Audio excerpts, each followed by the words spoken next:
آج سے ٹھیک 3 دن بعد دنیا کی تاریخ بدلنے جا رہی ہے. دنیا کی تاریخ کا متوقع سب سے بڑا جنازہ جو ہے وہ ہونے جا رہا ہے. اور 4 جولائی کو ہی جب ایک جانب آیت اللہ خامنائی کا جنازہ پڑھا جا رہا ہوگا، وہیں امریکہ میں امریکہ کا انڈیپینڈنس ڈے منایا جا رہا ہوگا. 4 جولائی کو انتہائی اہم دن سمجھا جا رہا ہے.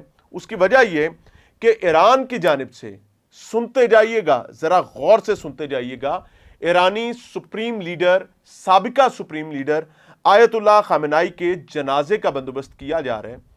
2.5-3 مہینے کے بعد 3 مہینے تک نہ تو آیت اللہ خامنائی کی تدفین کی گئی، نہ ہی آیت اللہ خامنائی کا جنازہ پڑھایا گیا، اور نہ ہی ان کی آخری رسومات کا کوئی بندوبست کیا گیا. بیکاز ایرانی قوم، ایران کے بسنے والے مسلمان ایک ایسی جنگ میں مصروف تھے جہاں وہ ایک عالمی طاقت کو اس کے سامنے کھڑے ہو کر اس کے اس غرور کو خاک میں ملانے کی کوشش کر رہے تھے.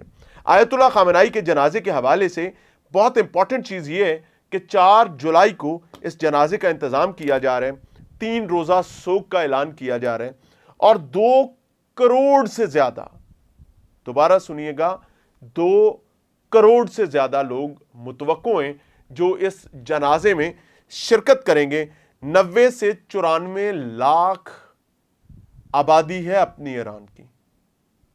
آپ امیجن کریں کہ اگر 90 سے 94 لاکھ ایران کی آبادی ہے تو 2 کروڑ افراد جو ہیں وہ اس جنازے میں شامل ہونے کی اطلاعات آ رہی ہیں، جس کا بندوبست کیا گیا. پاکستان سے لوگ جائیں گے، چین سے لوگ جائیں گے، رشیا سے لوگ جائیں گے، افغانستان، سیریا، بھارت، عراق، اور اس کے بعد جو سینٹرل ایشیائی ریاستیں ہیں وہاں سے بھی لوگ بڑی تعداد سے آئیں گے.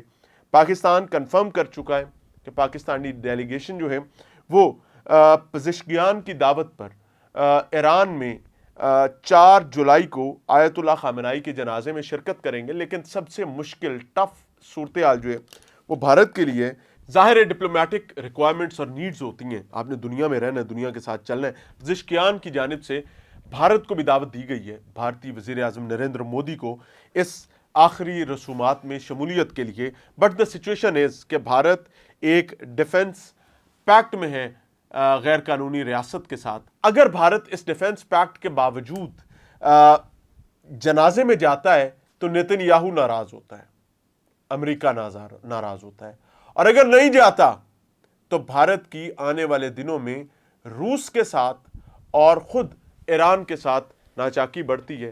اور ظاہر ہے بھارت کے بہت بڑے سٹیکس ہیں چابہار میں، بھارت کے بہت بڑے سٹیکس ہیں روس کی جانب. سو بھارت ایک ایسی کشتی میں، بلکہ میں تو یہ کہوں گا کہ کرلا گاڑے پھنس گیا ہے، کھاندا ہے تام مردہ ہے، سٹدا ہے تام پیڑا پہندا ہے. سو لیٹس سی کیا ہونے جا رہا ہے. اچھا، ایک بہت امپورٹنٹ بات بتاتا چلوں. خامنائی کا جب جنازہ ہوا تھا، آیت اللہ خامنائی کے اپنے والد کا، تو رپورٹڈلی 1 کروڑ لوگ جو ہیں اس جنازے میں شامل ہوئے تھے، اور ان کے انتظامات کے مطابق they are expecting 2 crore people. اور اگر 2 کروڑ لوگ اس جنازے میں شامل ہوتے ہیں تو یو کین بیٹر انڈرسٹینڈ یہ کتنا بڑا کراؤڈ ہوگا، اور اس کو مینیج کرنا کتنا مشکل ہوگا. ابھی یہاں پہ بھی اطلاعات آ رہی تھی کہ ویزا فری ہونے کی بھی باتیں ہیں. So it is something like rewriting history. اللہ پناہ عطا فرمائے.